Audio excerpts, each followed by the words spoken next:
आ सकता कि वो किस पॉइंट पे उसको ऐसी जगह चोट लगी होगी जो कि वो जख्मों की ताब ना लाते हुए उसी वक्त जाँ बहक हो गया, शहीद हो गया। उसके बाद दूसरा जो है मुगीस को उठाया गया, वहां तक ले जाया गया जहां रेस्क्यू 1122 का दफ्तर है और वहां पे वो कह रहे हैं फ्लड्स के सैलाब ज़दगान के लिए मदद कीजिए हमारी। उन्होंने कितनी मदद की हम आपको दिखाते हैं। ये प्लीज आप स्टेप्स गिनिएगा कि मैं कितनी स्टेप्स ले रही हूँ। यहाँ से दोनों को जख्मी हालत में, एक को मरी हुई हालत में यहाँ से वहां तक ले जाया गया। ये मेरे चलने के लिए कम अज कम ये 40 फीट का रास्ता है। जब हम यहाँ पर आए थे तो आपको बता दें कि ये पूरी एरिया पे कम अज कम 12 से 13 पुलिस एहलकार मौजूद थे। उसके बाद ये जो पुरअमन रैली ने एक वायलेंट शक्ल इख्तियार की, लोगों ने आके यहाँ पे तोड़फोड़ की है। उसके बाद पुलिस भी हमें थोड़ी देर की नजर नहीं आई है, जाहिर है अंदर छुपी है। उसके बाद एक साहब आए हैं और वो इन लोगों को भगाने की कोशिश कर रहे हैं। कोई बुलेट्स भी शायद फायर किए गए हैं, हम आपको ये तस्दीक नहीं कर सकते, मगर मुझे सुनाई जरूर दिए गए हैं। मगर अगर हम ये आपको फिर बताएं एक बार कि यहाँ पर वो एरिया है जहाँ पर रेस्क्यू 1122 वाली अगर फुटेज आपने देखी है जो जियो में चली है, ये मोबाइल फुटेज है और जो बाकी फुटेज आप देख रहे हैं वो किसी कैमरामैन ने बहुत नहायत महारत से उस फुटेज को तश्कील दिया है, बनाया है, अपनी जिंदगी को खतरे में डालकर वो फुटेज मंजर आम तक लेकर आए हैं। मगर हम आपको ये बताएं कि रेस्क्यू 1122 वाली जो फुटेज बनी है वो फोन से बनी है और आपने देखी होगी और उसमें मुगीस जिंदा हालत में है, जख्मी है मगर जिंदा है, बैठा हुआ आपको नजर आएगा और उसको बार बार मारा जा रहा है। उसके पैरों में रस्सियां डाली गई हैं। पुलिस आप देख रहे हैं भाग दौड़ कर रही है, डंडे मार रही है। यही डंडे, ऐसे ही डंडे पड़े थे मुगीस और मुनीब को, उस वक्त पुलिस ने नहीं मारे, अब पुलिस मार रही है। अब उस पुलिस पर कैसे कोई भरोसा करे जिस पुलिस ने ये पूरे सानहे को होने दिया बल्कि अपनी फुल सपोर्ट दी। जुल्फिकार साहब आप क्या हैं, मतलब मैं एसएचओ इधर सर एसएचओ ने जब ये आज आप डंडे मार रहे हैं इनको मोटरसाइकिल पर, जब ये हो रहा था सानहे मार रहा, मैं इनको मना कर रहा हूं, मेरी पोस्टिंग जस्ट अभी हुई है सर। तो मैंने खुद देखा है उन्होंने डंडा मारा है बंदों को। नहीं डंडा नहीं, किसी ने मारा, डंडा नहीं मारा हमारे। अच्छा चले नहीं मारा, हाँ फिर मैं ये कह रहा हूँ कि ये तोड़फोड़ करना कोई अच्छी बात नहीं है। जो भी है कानून के मुताबिक, वो कानून के मुताबिक हुआ जो यहाँ हुआ वो गलत हुआ, मजामत करते हैं सब उसकी, वो अच्छा नहीं हुआ। सारी दुनिया को पता है, उमर भाई हमारा छोटा भाई है, इनको मुझे भी ये दुख है इस बात का, लेकिन उसका तरीका मैडम ये नहीं है। आपके जेल में ताला नहीं है जी? आपके जेल में ताला है? जेल में ताला, हवालात में ताला है। हवालात में ताला तो लगा होता है। तो फिर कैसे ताले एसएचओ साहब कैसे भाग गए? कौन सा एसएचओ? जो इसमें मैं अभी कल आया हूँ जी, मैं सुप्रीम कोर्ट में था, मुझे इस बात का कोई इल्म नहीं है। आपने जाके आपने चेक तो किया होगा ना, अब आप किसी को अरेस्ट करेंगे वो छूट जाएगा। आप जो कानून के मुताबिक मामला है इंशाल्लाह ताला हम टैकल करेंगे, उस पर ईमानदारी से काम करेंगे। ये मुझे सारा शहर जानता है, इंशाल्लाह ताला अल्लाह के फजल से जो भी होगा कानून के मुताबिक सही होगा। आपके नजरिए में क्या हुआ जुल्फिकार साहब? गलत हुआ सर, बिल्कुल ऐसा नहीं होना चाहिए। वो लड़के क्या वाकई मासूम थे या वाकई कोई झगड़ा हुआ? तो लड़कियों को तो जो इन्वेस्टिगेशन हो रही है, हमारे बड़े डीएजी साहब और हमारे जस्टिस साहब इधर आए हैं, वो इन्वेस्टिगेशन हो रही है, उसमें क्या सही है क्या गलत है, लेकिन जो सामने नजर आ रहा है ये जो इधर लटका के किया ये बहुत गलत किया है, ऐसा नहीं होना चाहिए। और रेस्क्यू 1122 वालों ने रस्सी बांध के दी है उनके पैरों में। ना मैंने ये रेस्क्यू 1122 वाले कहाँ हैं? कोई जब कॉल आती है चले जाते हैं। मैं तो एक बार उधर चौक में था, मुझे ये पता चला ये तोड़फोड़ हो रही है, तो फिर मैंने कानून की अपनी। आपने देखा है रेस्क्यू 1122 वालों को 2 दिन से? नहीं मैंने, हाँ अभी इधर ही थे। अच्छा अभी इधर ही थे, तो क्या मदद करने जा रहे हैं यहाँ पर? क्या मदद करने जाते हैं यहाँ पर इस एरिया में? किस तरह की मदद? आपको भी पता है 1122 की जो ड्यूटी होती है, कोई एक्सीडेंट नहीं मुझे तो पता था कल तक, जब तक कि मैंने वीडियो नहीं देखी थी, तो फिर अब मुझे पता चला कि रेस्क्यू 1122 वाले तो और भी बहुत काम करते हैं। ये मैडम ये आप मेरे से बेहतर जानती हैं। मैं नहीं आप मुझसे बेहतर जानते हैं सर। क्या आप मुझे बताएंगे ना कि क्या हो रहा है? आपको मामला ठीक करना है, आप एसएचओ पोजीशन हुए हैं यहाँ पर, आपको मामला ठीक करना है। मैडम गलत हुआ है, ये नहीं होना चाहिए था, मैं तो 1000 बार कह रहा हूँ, मैं ये तो नहीं कह रहा सही हुआ है। आप यहाँ पर खड़े हैं काफी देर से, आप मुझे बताइएगा कि आप उस दिन भी यहीं खड़े थे जब ये हो रहा था? जी हाँ काफी खड़े, इससे ज्यादा खड़े थे। आप भी थे उसमें? नहीं उसमें मैं नहीं था। बता सकते हैं कि कौन खड़ा था यहाँ पर? इधर काफी पुलिस वाले भी थे, ठीक है, और काफी वहाँ भी इधर खड़ी हुई थी, सब देख रहे थे सब लोग। आप लोगों में से किसी में आज हिम्मत नहीं है? आज जो तोड़फोड़ कर रहे हैं, डंडे मार रहे हैं, इंसाफ के लिए मुतालबा कर रहे हैं, उस वक्त आप लोगों में किसी में जान नहीं थी? नहीं जान तो सब में थी, लेकिन हम वजूद इधर होते थे, हम जरूर इंशाल्लाह ताला उसको रोकने की कोशिश करते थे। आपके मोहल्ले वाले हैं सर, आप नहीं है तो आपके मोहल्ले वाले हैं, आपके मोहल्ले वालों को जरा सा एहसास नहीं हुआ? दिल में कुछ नहीं हुआ? ये बहुत ज्यादा तकलीफ है, अभी तक हमें तकलीफ है।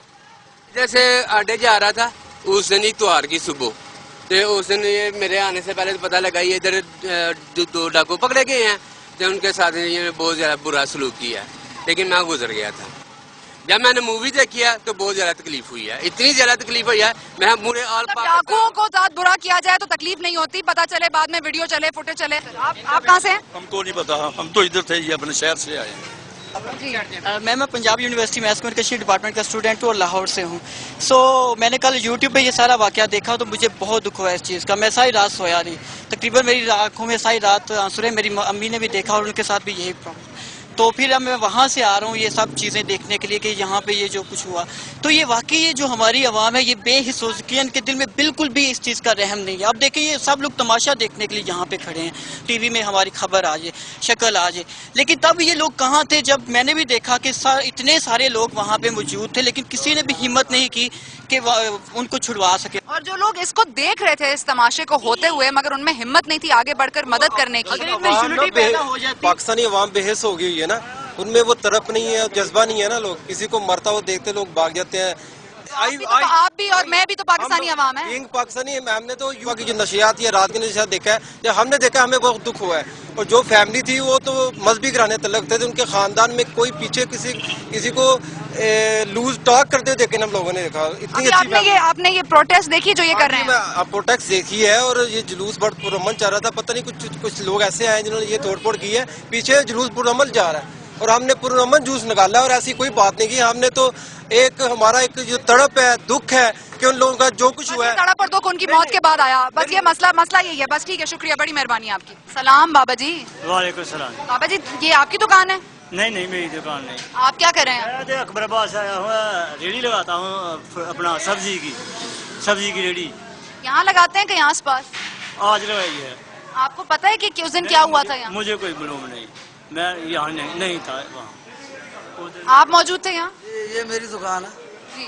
तो जिस दिन ये वाक़या हुआ पिछली इतवार की बात है, उस दिन दुकान हमारी बंद थी और हुआ भी सुबह के टाइम में जाकर, तो हमें नहीं पता, हमको बाद में पता चला ये ऐसे।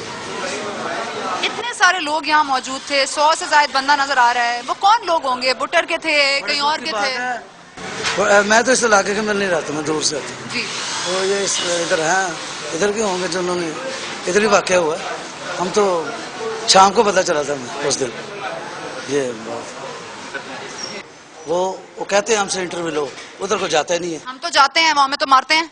नहीं वो तो आज कह रहे थे इधर इंटरव्यू। आप बुला लेना, आपके दोस्तों के आप बुला लेना। नहीं वो इधर आए थे आज। हाँ। इन्होंने बोला कि भाई हमसे इंटरव्यू लें। तो आपने उनसे पूछा कि क्या हुआ था?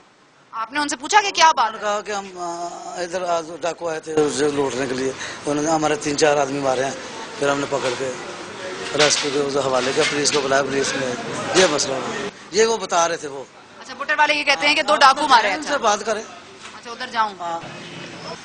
नीचे आ जाए, नीचे आ जाए 2 मिनट के लिए। अच्छा, ये 3 लड़के भी यहाँ मौजूद थे जी। अब वो भी मीडिया को देखकर या तो भाग रहे हैं, अपनी जान बचा रहे हैं। बस अपनी जान की पड़ी हुई है सबको। यहाँ पर कोई एक आदमी नहीं है जो हमें बता सके कि मैं वहाँ मौजूद था और मैं चुप क्यों हूँ। बार बार रहमान मलिक साहब भी ये मुतालबा करते हैं कि हमें मदद कीजिए। आपकी मदद कौन करेगा रहमान मलिक साहब? विटनेस प्रोटेक्शन प्रोग्राम की बात हम करते रहे हैं। विटनेसेस को प्रोटेक्शन दी जाएगी तो वो आगे बढ़ेंगे, नहीं दी जाएगी वो नहीं आगे बढ़ेंगे। हमने बार बार ये मुतालबा किया कि अपने साइंटिफिक मेथड बनाएं पुलिस की जांच पड़ताल के लिए। यहाँ हाई लेवल विजिट्स होंगी, VIP विजिट्स होंगी, वादे किए जाएंगे, दावे किए जाएंगे, मगर ऑन ग्राउंड उतरकर ना शहबाज शरीफ इस एरिया को देखेंगे, ना नवाज शरीफ इस एरिया को देखेंगे, ना सलमान तासीर देखकर गए, ना रहमान मलिक साहब देखकर गए। यहाँ से शुरू होती है तफ्तीश। यहाँ आसपास कौन था, तफ्तीश करना मीडिया का काम नहीं है। मीडिया सिर्फ पॉइंट आउट कर सकता है, मगर we as a nation really need to think long and hard.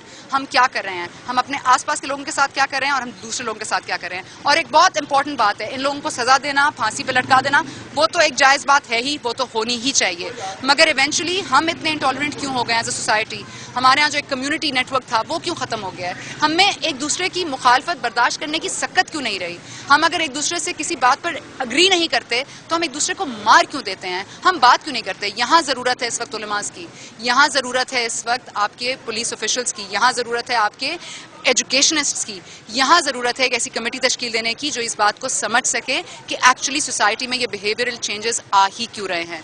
मुगीस और मुनीब अब इस दुनिया में नहीं रहे और वो कभी भी किसी भी कॉम्पनसेशन से वापस नहीं आ सकते, मगर दुख इस बात का है कि उनको मारने वालों में हम सब शामिल हैं।